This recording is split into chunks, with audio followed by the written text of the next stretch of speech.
What's going on, everyone from Overtime Heroics? My name is Dan Podosky, and I'm joined today with Mike Beast Boy Davis. He's set to return to on October 1st when he takes on Viacheslav Borshchev. Mike, thank you so much for taking the time. Hey, of course. Thank you for having me on. Yeah, of course. And just first off, how's training been going? And especially with the long layoff, how'd this fight come together? Um, Everything's going well. Things have been smooth. I kind of train year round just because it's like my hobby. So I have fun being in the gym. I'm not really out of shape. All we really did is get my cardio on point for a fight. That's really all we did. Has it been frustrating being out so long? It's getting up being, over 20 months since your last fight. Was it injuries that caused that layoff? And, For 2021, it was the surgeries I had to get after the Mason Jones fight, which put me on suspension for like 8 months.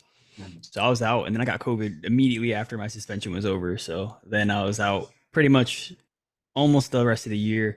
It was hard to get my cardio back. That's what it was. After COVID in November, I just spent all of November trying to get my cardio back. December, I was great. I just started asking for fights, and then January they offered me Jai, and that just what didn't play in my favor. I didn't really have the means of life to take that fight. And Mhm. then I've been ready ever since then. Literally, I've been asking. I've been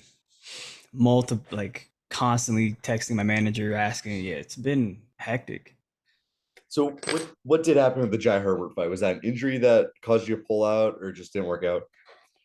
It's at the point in time there was a lot going on. There was some like family issues. There was the war going on, the starting. Like I just didn't want to travel overseas. I told them I would fight in the States. And when they offered me the fight, they said the location was to be determined. When they told me it was in London, I told them I don't want to go over there. That's it. Fair enough. And so for this fight, you're at the UFC Apex, your first time fighting there. Your last fight is at Fight Island. Do you want to fight in front of the fans again, or are you excited to be at the Apex?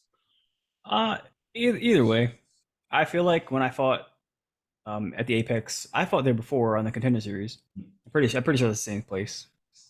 And it's a nice feeling. You don't really have any nerves. You just walk out. It's kind of like enough people to fill your home gym, so it feels kind of like a sparring match inside the cage, which is great. I mean, less cardio or less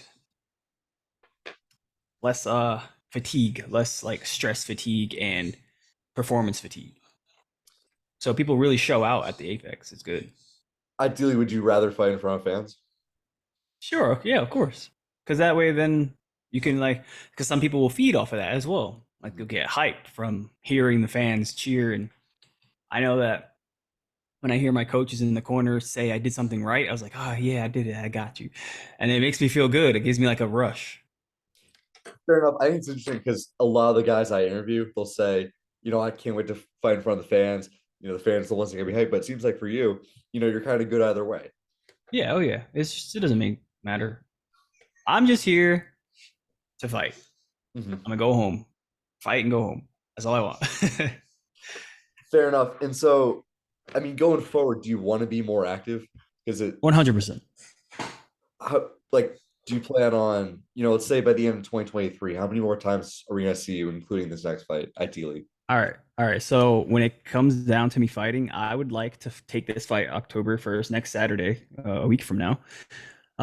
Take that fight, get no injuries, fight again December 3rd here in Orlando, since it's 15 minutes from my house. Uh, win that one again, have 2 wins on my new contract, renegotiate for another 4 fight contract, fight them all out in 2023. So you want to fight, including this one, six more times by the end of 2023. Yeah. That I know it's not going to happen, but I'm shooting high now. no, If I shoot low like three, I'll get one. If I shoot high like six, I'll probably get three. that's fair. And I mean, I think every fan, especially after your last fight with Mason Jones, I think all the fans, we want to see you fight as many times as you can because that fight with Mason was incredible. And looking at your resume so far, Contender Series, you fought Sadiq Youssef. He also fights on the same card you Oh are, yeah. and he's top 15 guy. You fought Gilbert Burns. He's obviously fought for a world title. Mason Jones came in as one of the top prospects. Viacheslav Borshchev, he's another top prospect, elite kickboxer. Does that speak to your nature and that you want the toughest fights? That's just what they give me. I don't think I'm getting the patty treatment where if they find the people that I'm guaranteed to win against. They're putting me against people that bang, and I'm just showing up. That's just what I do. Have you gotten to watch any of Borshchev's previous fights, and is that a big part of how you train? I don't like to watch fights only because it makes me change the way I fight to kind of favor in my aspect to beat them. But if Mhm. I change the way I fight, then mentally, if it doesn't go that way, I'm screwed because I don't know. I have no other preparation. So I just keep my body ready, keep my mind ready, and my skill set sharp. And then when I get into the ring, no matter what happens, I'm ready to go. What do you think gives you the advantage in this fight over Borshchev? Everything. I think I'm just a complete fighter. I'm a better fighter, 100% in every aspect: kickboxing, Muay Thai, whatever it is. And so let me ask you too, because you said you want 6 fights by the end of 2023, ideally. Um, what are your goals? Let's say just after this fight, do you want a top 15 opponent next? Do you want to be in the top 15, by a certain point in time? Tell me about sort of where you want to be by the end of 2023. Making six figures. That's it.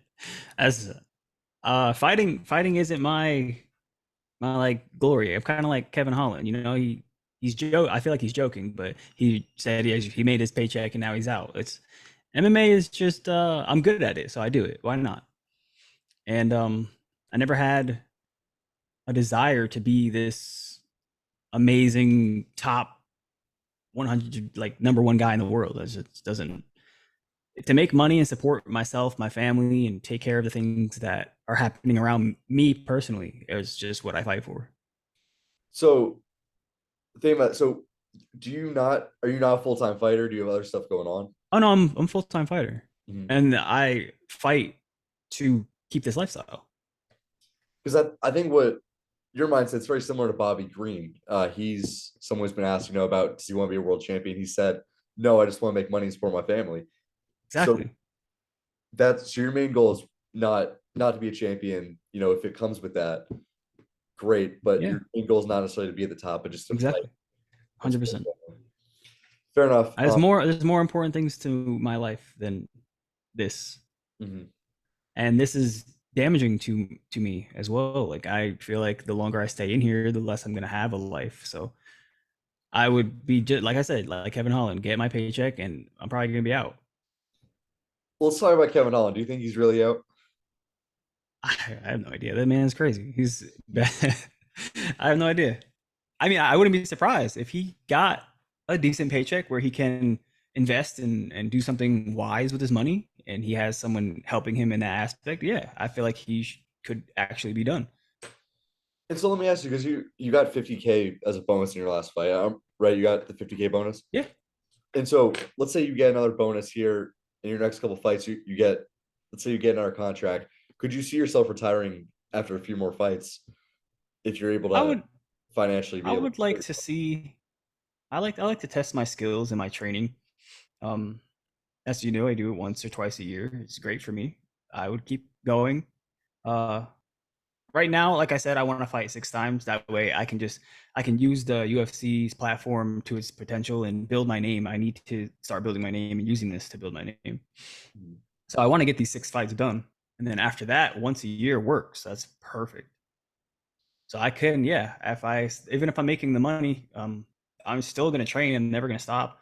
It's pretty much my life now. And then once a year, I need to go get a paycheck. I'm still signed, and even if it's not to the UFC at that point, PFL, at like one F anybody.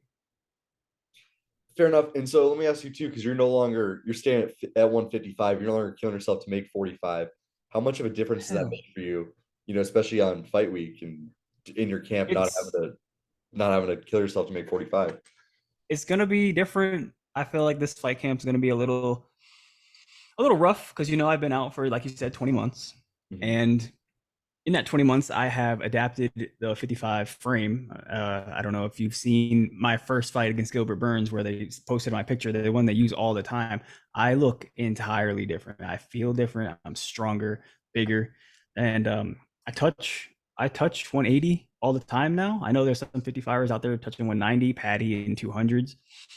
So I feel strength wise more complete at 55. But because I had to put on that size, I feel like the weight cut's going to be a little bit now.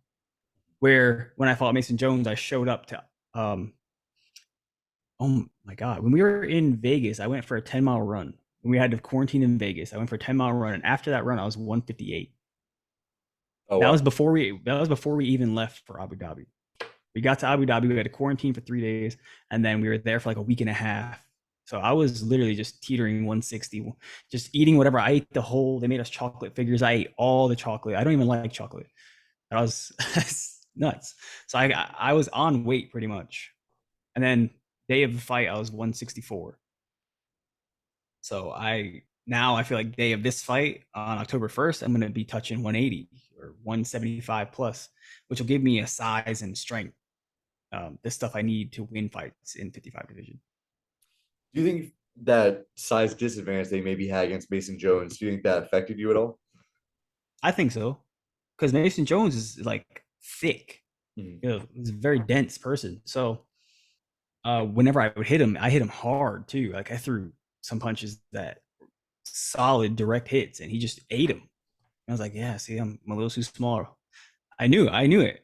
Even when I was hitting him in the middle of the fight, I was like, I'm a little too small for this division. It's interesting hearing you say that because I actually just rewatched that fight, this interview, and And I'm um, big. you're big. It's a wild fight. You don't need me to tell you it's a wild fight, but some of the shots that he took, it's crazy that he was able to stand. That he was able to Yeah. stand standing, and so Either Mason Jones is like a bionic or I'm too weak for the division. no, I mean I wouldn't say that. I just think if you're saying it's a size disadvantage, that's probably a huge factor. So it's you're saying you've put out a lot of muscle for this, and Yeah. your body's now filled out for 55. Yeah. So it's good to I feel hear. like that's going to make a big difference. Fair enough. And then so you're training at Excel Performance in Yeah. Orlando, right? Fusion Excel at the Fusion moment. Excel. Have you Yep. gotten to train with Jacare at all? Of course. I've trained with him a lot. A lot. Maybe not this camp because he's been busy opening his own gym, which he did. I believe it's open now. But I've trained with him a bunch. And so, what about another guy? Have you trained with Phil Rowe at all? Of course. Because he's a tall welterweight, super long reach. I think I think he has the uh, longest reach in the division in the longest UFC. longest reach in the division. What's it like sparring a guy like that? Good. I actually do really well against Phil. Me and Phil have been training. We've been literally since I think our pro debut. We have known each other, so I've been sparring with him and adapting to lengthy guys like that my entire life, and it's really no difference. I'm really good at offsetting myself so I can get in the pocket, uh, and also finding my shots. So I've trained with professional boxers with reach like him too. I got Keemon Evans. He's a professional undefeated boxer. I train with. I think I've done 6,000 rounds of boxing, Wow. probably more. Mhm. Probably definitely more, and a lot of them with Keemon. He has length as like a Phil. Fair enough. And so I think just my final question, October 1st, Mike Davis versus Viacheslav Borshchev. Mike, give me your official prediction. Um, oh, these are always the hard questions. My prediction, because I have to be that character that people want me to say I'm gonna knock this guy out. End of story. I expect him to he's credential is a kickboxer. I expect him to be good at striking. I expect him to have really good wrestling defense. If I even need to go there, I expect it to be difficult. I expect this to be a Mason Jones fight. Mhm. So However, I don't want it. I don't want a fight like that. So I'm gonna go in there and I'm gonna finish it in the first because I want to go home. mhm. You're expecting the war?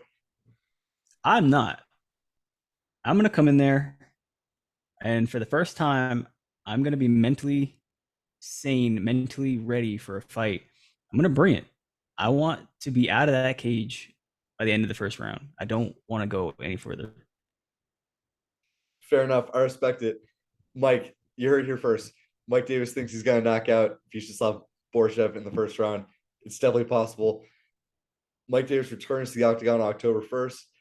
Mike, thank you so much for taking the time. Of Yeah, of course. Thank you for having me on. This is fun. course, anytime.